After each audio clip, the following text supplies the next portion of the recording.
নম্বর গল্পে আমরা শিখব কিভাবে একটি গল্পের প্লট লেখা যায়। প্লট দ্বারা আমরা একটি গল্পের বিগিনিং, মিডল এবং এন্ড সিকোয়েন্সিয়ালি সুন্দর করে সাজিয়ে লিখতে পারি। এই গল্পে সেটা কিভাবে করা হয়েছে? 5টি ধাপে। ফার্স্ট, আমরা হাকিমের একটি ইচ্ছা দিলাম। ইচ্ছা কি? আ ডিজায়ার। ইচ্ছাটা কি ছিল? সে সাঁতার কাটতে চায়।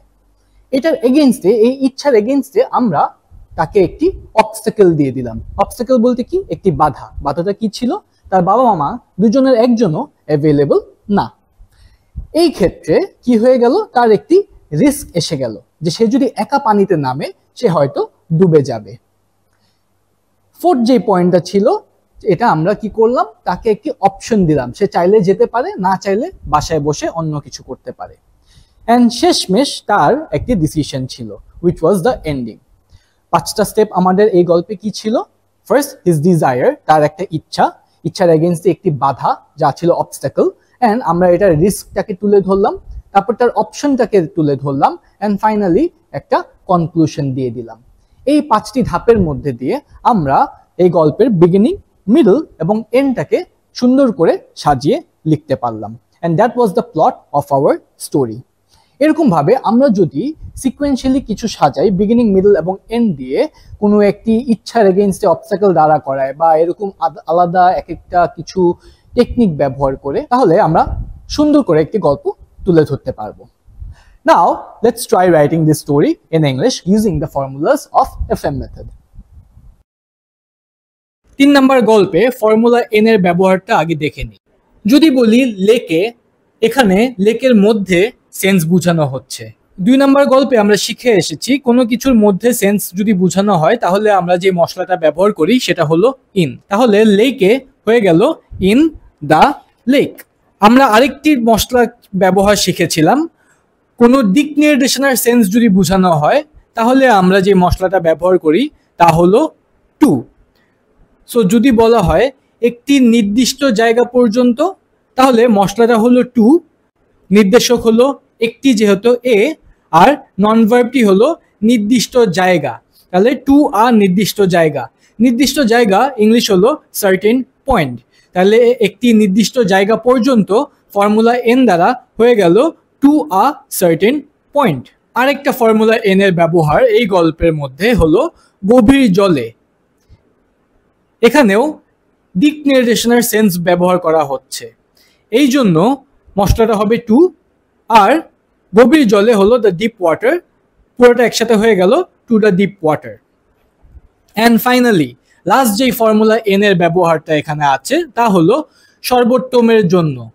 জন্য হচ্ছে ফর, সো আমাদের মশলাটা হলো ফর, আর সর্বোত্তম হলো দ্য বেস্ট। সর্বোত্তমের জন্য একসাথে হয়ে গেল ফর দ্য বেস্ট।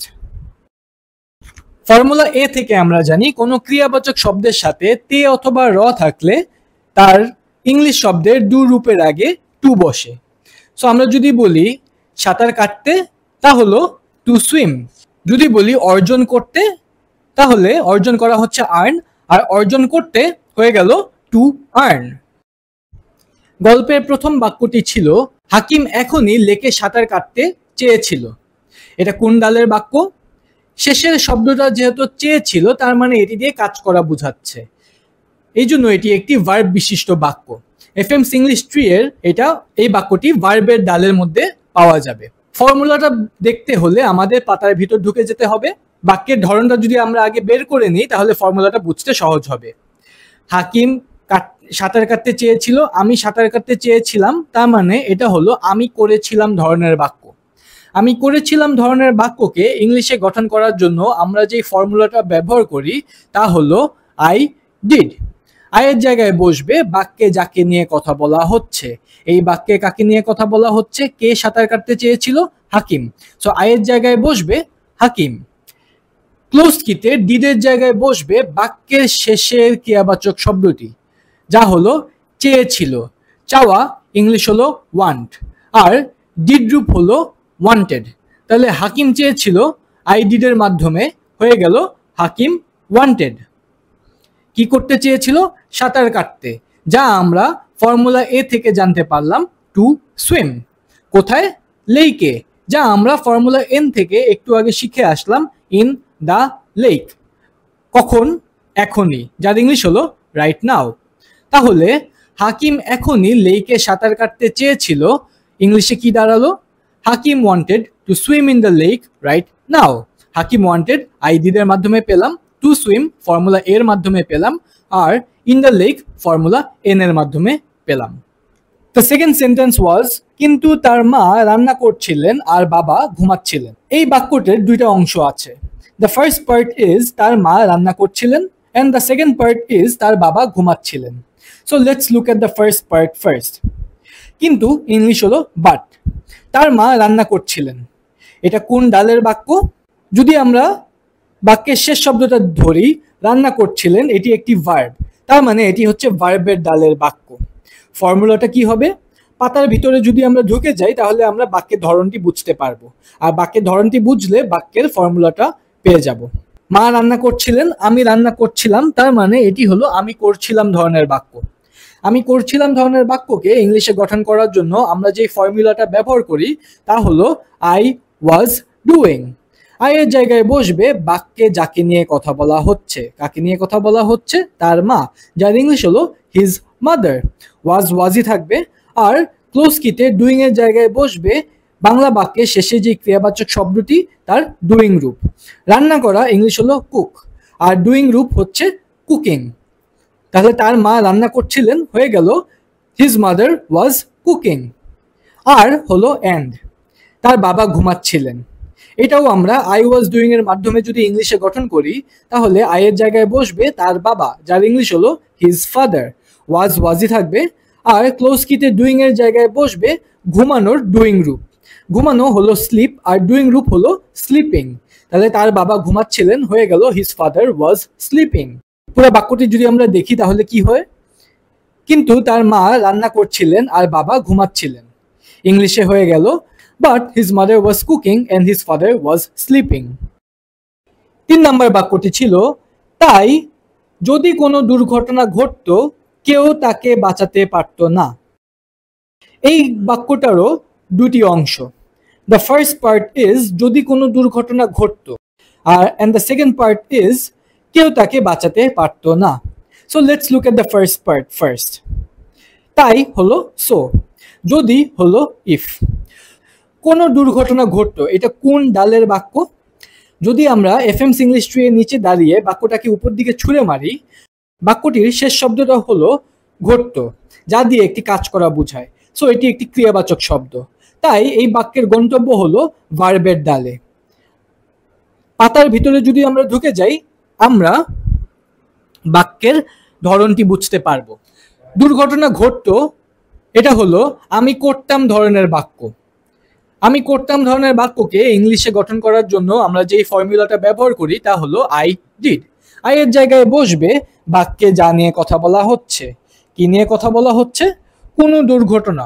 কোনো ইংলিশ হলো এনি, আর দুর্ঘটনা হলো অ্যাক্সিডেন্ট। আই এর জায়গায় বসলো এনি অ্যাক্সিডেন্ট। আর ক্লোজ কিতে ডিডের জায়গায় বসবে ঘটতো, ঘটার ডিড রূপ। ঘটা ইংলিশ হচ্ছে অকার, ডিড রূপ হলো অকার্ড। তাহলে আই ডিড এর মাধ্যমে আমরা কোনো দুর্ঘটনা ঘটতো ইংলিশে গঠন করতে পারলাম এনি অ্যাক্সিডেন্ট অকার্ড। কেউ তাকে বাঁচাতে পারতো না, এটা লেভেল 2 এর একটি বাক্য। কোন ধরনের বাক্য? কেউ বাঁচাতে পারতো না, আমি বাঁচাতে পারতাম না, তার মানে আমি করতে পারতাম না ধরনের বাক্য। ফর্মুলা হলো আই কুডেন্ট ডু। আই এর জায়গায় বসবে কেউ, যার ইংলিশ হলো এনিবডি। কুড নটই থাকবে, আর ক্লোজ কিতে ডু এর জায়গায় বসবে বাঁচানো, যার ইংলিশ হলো সেভ, আর তাকে ইংলিশ হলো হিম। হয়ে গেল anybody could not save him. এই বাক্যটাকে আমরা চেঞ্জ করে বলতে পারি none could save him. Anybody আর কুড নট এই দুইটা নেগেটিভের জন্য আমরা এনিবডিটাকে চেঞ্জ করে নান বানায় দিলাম, আর কুড নটের নটটাকে উঠায় দিলাম। হয়ে গেল নান কুড সেভ হিম। পুরো বাক্যটাকে যদি আমরা দেখি, তাই যদি কোনো দুর্ঘটনা ঘটতো কেউ তাকে বাঁচাতে পারতো না। So if any accident occurred none could save him. The fourth sentence was কিন্তু সে একাই সাঁতার কেটে সবার প্রশংসা অর্জনে সংকল্পবদ্ধ ছিল। কোন ধরনের বাক্য? শেষের শব্দটা হলো সংকল্পবদ্ধ ছিল, যা দিয়ে কোনো কাজ করা বোঝায় না। এই জন্য এটি একটি নন ভার্ব বিশিষ্ট বাক্য। এফএমস ইংলিশ ট্রি এর নন ভার্ব ডালে এই বাক্যটি পাওয়া যাবে। ইংলিশ করার জন্য কোন ফর্মুলাটি আমরা ব্যবহার করব? বাক্যের ধরনটা হলো আমি ড্যাশ ছিলাম ধরনের বাক্য। আমি ড্যাশ ছিলাম ধরনের বাক্যকে ইংলিশে গঠন করার জন্য আমরা যে ফর্মুলাটা ব্যবহার করি তা হলো আই ওয়াজ ড্যাশ। আয়ের জায়গায় বসবে বাক্যে যাকে নিয়ে কথা বলা হচ্ছে। কাকে নিয়ে কথা বলা হচ্ছে? সে ইংলিশ হচ্ছে হি। ওয়াজই থাকবে। আর ড্যাশের জায়গায় বসবে সংকল্পবদ্ধ, যার ইংলিশ হলো ডিটারমাইন্ড। কিসের জন্য সে ডিটারমাইন্ড ছিল? অর্জন করতে। একটু আগে আমরা ফর্মুলা এ থেকে শিখে আসলাম অর্জন করতে হলো টু আর্ন। কি অর্জন করতে? সবার প্রশংসা, যার ইংলিশ হলো এভরিওয়ানস অ্যাপ্রেইজাল। কিভাবে? সাঁতার কেটে, যা আমরা ফর্মুলা এইচ দ্বারা শিখতে পারবো বাই সুইমিং। সো পুরো বাক্যটা যদি আমরা দেখি, কিন্তু ইংলিশ হলো বাট, আর একাই ইংলিশ হলো অ্যালোন। কিন্তু সে একাই সাঁতার কেটে সবার প্রশংসা অর্জনে সংকল্পবদ্ধ ছিল। But he was determined to earn everyone's appraisal by swimming alone. He was determined আমরা I was dash দ্বারা গঠন করতে পারলাম। To earn আমরা ফর্মুলা A দিয়ে শিখলাম, আর by swimming আমরা ফর্মুলা H দিয়ে গঠন করতে পারবো। The fifth sentence was সে একটি নির্দিষ্ট জায়গা পর্যন্ত দাঁড়াতে পারত, কিন্তু গভীর জলে নামতে পারত না। এই বাক্যটাও দুটি অংশ আছে। So let's look at the first part first. সে একটি নির্দিষ্ট জায়গা পর্যন্ত দাঁড়াতে পারত। এটা কোন ধরনের বাক্য? সে দাঁড়াতে পারত, আমি দাঁড়াতে পারতাম। তার মানে এটা হলো আমি করতে পারতাম ধরনের বাক্য। আমি করতে পারতাম ধরনের বাক্যকে ইংলিশে গঠন করার জন্য আমরা যে ফর্মুলাটা ব্যবহার করি তা হলো আই কুড ডু। আয়ের জায়গায় বসবে সে, যার ইংলিশ হলো হি। হয়ে গেল হি কুড। এই ক্লোজ কিটে ডু এর জায়গায় বসবে দাঁড়ানোর ডু রূপ। দাঁড়ানো হচ্ছে স্ট্যান্ড। তো হয়ে গেল সে দাঁড়াতে পারতো, দাঁড়াচ্ছে হি কুড স্ট্যান্ড। একটি নির্দিষ্ট জায়গা পর্যন্ত আমরা ফর্মুলা এন দিয়ে একটু আগে শিখে আসলাম টু আ সার্টেন পয়েন্ট। তাহলে সে একটি নির্দিষ্ট জায়গা পর্যন্ত দাঁড়াতে পারতো, হয়ে গেল হি could stand to a certain point. কিন্তু বাট নামতে পারতো না। এই বাক্যটার মূল ফর্মটা কি? সে নামতে পারতো না, অথবা সে গভীর জলে নামতে পারতো না। সে পারতো না এটা হচ্ছে আই কুডেন্ট ডু ফর্মুলা দ্বারা আমরা গঠন করতে পারি। সে পারতো যদি হয় আই কুড ডু, সে পারতো না হয়ে যাবে আই কুডেন্ট ডু। তাহলে আয়ের জায়গায় আবার হি, কিন্তু আমাদের এটা সাইলেন্ট, সো বলা লাগছে না। কুডেন্ট ডু, এই ডু এর মধ্যে ক্লোজ কির মধ্যে বসবে নামতে। নামা হচ্ছে যাওয়া, একই রকম ওয়ার্ড। সো আমরা বলবো হি কুডেন্ট গো। গভীর জলে একটু আগে আমরা শিখে আসছি two the deep water formula N দ্বারা। তাহলে কি হয়ে গেল পুরোটা? But couldn't go to the deep water. পুরো বাক্যটা যদি আমরা দেখি, সে একটি নির্দিষ্ট জায়গা পর্যন্ত দাঁড়াতে পারত, কিন্তু গভীর জলে নামতে পারতো না। ইংলিশে কি হলো? He could stand to a certain point but couldn't go to the deep water. He could stand এটা I could do formula, to a certain point formula N. But couldn't go এটা হচ্ছে I could not do formula, আর to the deep water এটাও হচ্ছে formula N. The last sentence was শেষে সে সাঁতারের পোশাক পরে সর্বোত্তম আশা করল। এই বাক্যটাও দুটি অংশ আছে। So let's look at the first part first. সে সাঁতারের পোশাক পরলো। সে পরলো, আমি পরলাম, আমি করলাম। তার মানে এটি হলো আমি করলাম আই ডিড ধরনের বাক্য। আয়ের জায়গায় বসবে সে, যার ইংলিশ হলো হি, আর ক্লোজ কিটে ডিডের জায়গায় বসবে পড়লো, পড়ায়ের ডিড রূপ। পড়া হচ্ছে ওয়্যার, ডিড রূপ হচ্ছে ওয়ার। সে পড়লো হয়ে গেল হি ওয়ার। কি পড়লো?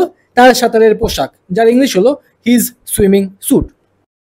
এবং আশা করলো, এটাও হচ্ছে আই ডিড ফর্মুলা দ্বারা আমরা গঠন করতে পারি। আইটা যেহেতু সাইলেন্ট, সো ওটা আমরা বললাম না।